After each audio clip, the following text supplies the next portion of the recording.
नमस्कार। प्रस्तुत है आज का चिंतन। शक्ति तो आखिर शक्ति ही है। उसका सदुपयोग हो जाए, विधेयात्मक कार्यों में लग जाए, उसका सकारात्मक नियोजन हो जाए तो निर्माण के क्षेत्र में चमत्कार दिखाई देने लगता है।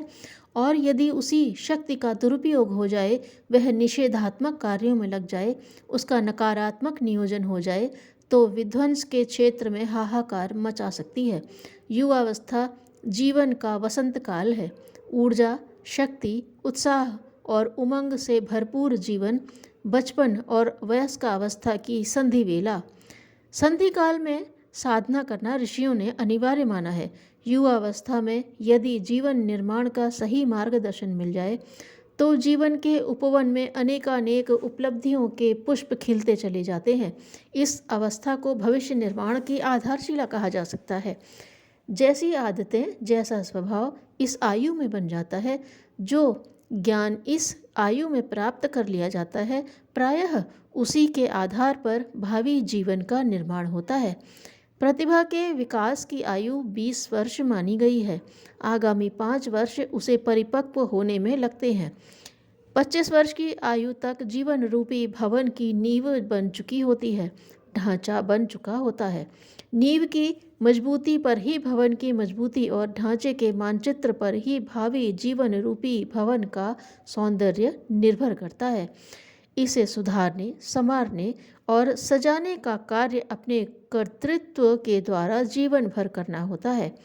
उपयुक्त दिशा निर्देशों के अभाव में, उपयुक्त मार्गदर्शन के अभाव में एवं उपयुक्त साथियों के अभाव में जीवन अनगढ़ बनता चला जाता है। भविष्य में जब युवावस्था की भूलों के परिणाम स्वरूप जीवन श्रेष्ठ नहीं बन पाता तो भूलों का एहसास होता है, लेकिन तब तक गाड़ी छूट चुकी होती है। वयस्क होने तक बन चुकी आदतें पक चुकी होती हैं। अब उनमें कोई परिवर्तन करना अत्यंत कठिन होता है। जीवन के इस संधि काल को एक महत्वपूर्ण संस्कार महोत्सव के रूप में मनाना चाहिए। इस काल में उचित और श्रेष्ठ मार्गदर्शन का मिलना किसी के लिए भी सौभाग्य की बात हो सकती है। युवा वर्ग का निर्माण युग निर्माण का महत्वपूर्ण चरण है। इसी उद्देश्य से एक पुस्तक का प्रकाशन युवाओं के लिए आवश्यक समझा गया। व्यक्तित्व निर्माण के क्षेत्र में ऋषियों की शोधों के आधार पर उनकी प्रभावशाली कठोर साधनाओं से उत्पन्न कल्याणकारी चिंतन को इस पुस्तक में संजोया गया है। पुस्तक का नाम है सफल जीवन की दिशाधारा। छात्र वर्ग एवं युवा वर्ग के लिए यह ग्रंथ उनके श्रेष्ठ व्यक्तित्व के निर्माण में संजीवनी का कार्य करेगा, उन्हें गलत मार्ग पर भटकने से रोकेगा।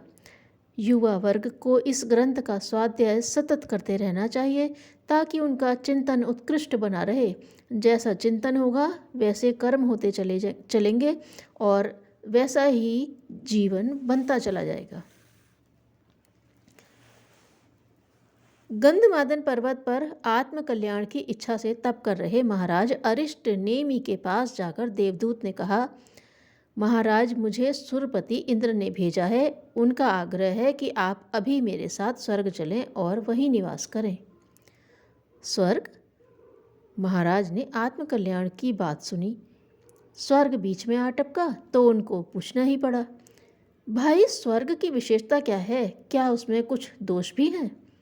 देवदूत बोला, विशेषता यह है कि वहाँ सुख, भोग, साधन, सुविधाएं हर घड़ी उपलब्ध होती हैं। दोष यह है कि वहाँ का हर व्यक्ति अहंकार में डूबा होता है। अतएव जैसे ही पुण्य समाप्त हुआ वह फिर मृत्युलोक लौटा दिया जाता है। तब फिर मैं यहीं ठीक हूँ, यहाँ लोगों की सेवा करता हूँ, अपने को भी उन्हीं जैसा छोटा व्यक्ति अनुभव करता हूँ। इससे आत्मा को शांति मिलती है, स्वर्ग उसके आगे फीका है। यह कहकर महाराज ने दूत को वापस लौटा दिया। अध्यात्मवाद का तात्पर्य है अभीष्ट प्रयोजनों के लिए आंतरिक क्षमताओं को विकसित एवं व्यवस्थित बनाना। धन्यवाद।